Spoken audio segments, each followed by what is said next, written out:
The one and only Ivan. We are on page 56 if you want to follow along. The Beetle.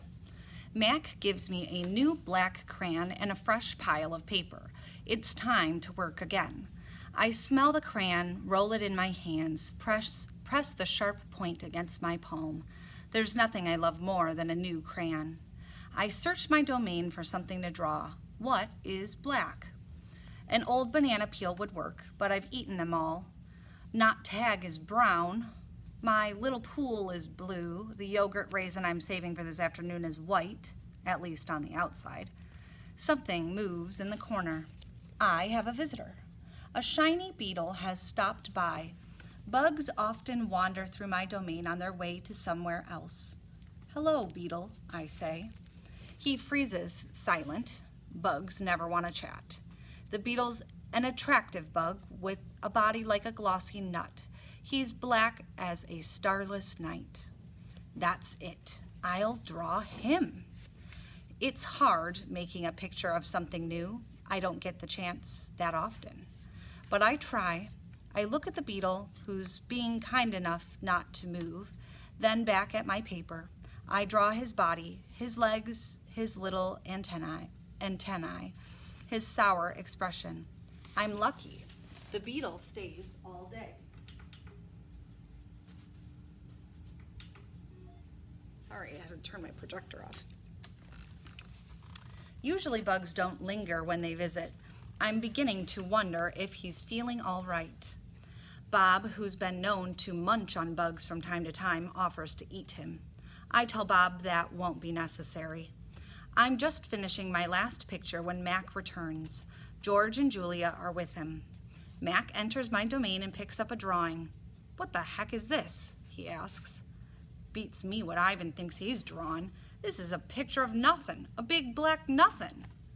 Julia's standing just outside my domain. Can I see? She says, or she asks. Mac holds my picture up to the window. Julia tilts her head. She squeezes one eye shut. Then she opens her eye and scans my domain. I know, she exclaims. It's a beetle. See that beetle over there by Ivan's pool? Man, I just sprayed this place for bugs. Mac walks over to the beetle and lifts his foot. Before Mac can stomp, the beetle skitters away, disappearing through a crack in the wall. Mac turns back to my drawings. So, you figure this is a beetle, huh? If you say so, kid. Oh, that's a beetle for sure, Julia says, smiling at me. I know a beetle when I see one. It's nice, I think, having a fellow artist around. Change. Stella is the first to notice the change, but soon we all feel it. A new animal is coming to the Big Top Mall. How do we know this? Because we listen, we watch, and most of all, we sniff the air. Humans always smell odd when change is in the air, like rotten meat with a hint of papaya. Guessing. Bob fears our new neighbor will be a giant cat with slitted eyes and a coiled tail, but Stella says a truck will arrive this afternoon carrying a baby elephant. How do you know? I ask. I sample the air, but all I smell is caramel corn. I love caramel corn. I can hear her, Stella says. She's crying for her mother. I listen. I hear the cars charging past. I hear the snore of the sun bears in their wire domain, but I don't hear any elephants. You're just hoping, I say. Stella closes her eyes.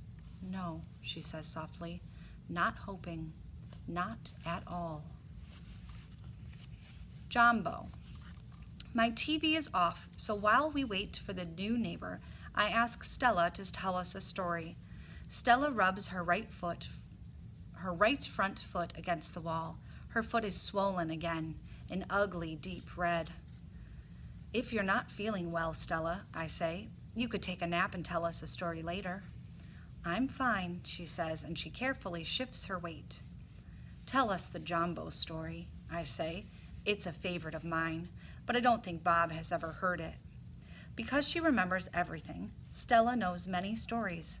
I like colorful tales with black beginnings and stormy middles and cloudless blue sky endings. but any story will do. I'm not in a position to be picky.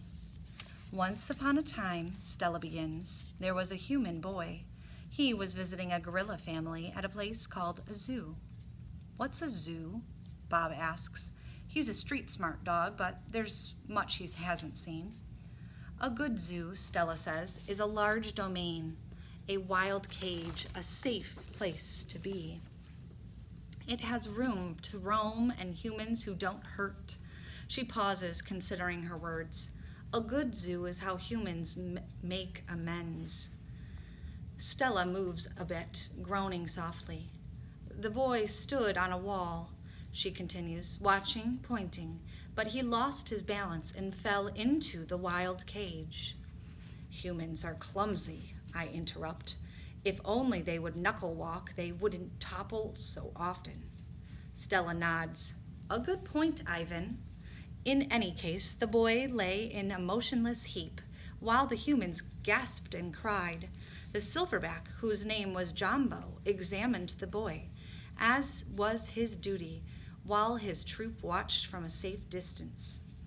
Jumbo stroked the child gently. He smelled the boy's pain, and then he stood watch.